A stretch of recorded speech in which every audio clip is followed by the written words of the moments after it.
मेदिनि विश्वविनोदिनि नन्दनुते गिरिवरविन्द्य शिरोदिनि वासिनि विष्णुविलासिनि जिष्णुनुते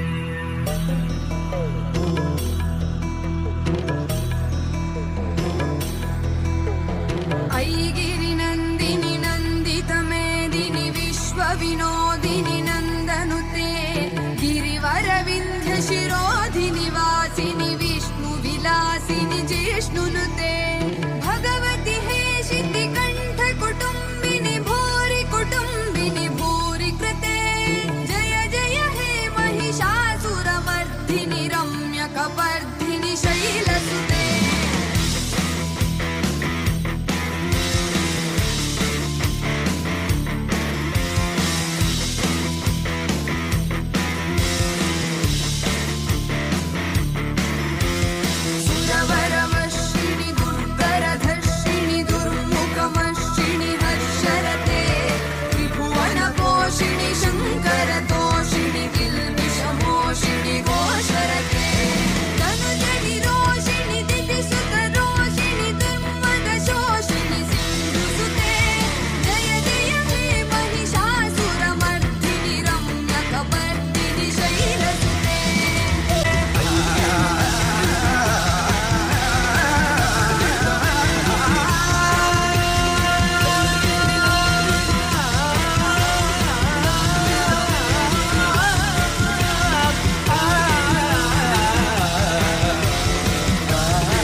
या देवी सर्वभूतेषु स्मृतिरूपेण संस्थिता नमस्तस्यै नमस्तस्यै नमस्तस्यै नमो नमः।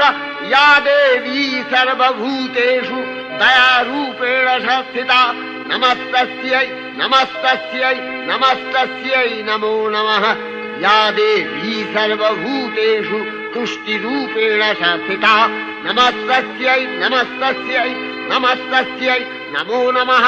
या देवी सर्वभूतेषु मातृरूपेण संस्थिता नमस्तस्यै नमस्तस्यै नमस्तस्यै नमो नमः। या देवी सर्वभूतेषु भ्रान्तिरूपेण संस्थिता नमस्तस्यै नमस्तस्यै नमस्तस्यै नमो नमः। इन्द्रियाणामधिष्ठात्री भूतानां च अखिलेषु या भूतेषु सततं तस्यै दत्तिदेव्यै नमो नमः। चितिरूपेण या कृष्णम् एतद्व्यप्य स्थिता जगत् नमस्तस्यै नमस्तस्यै नमस्तस्यै नमो नमः।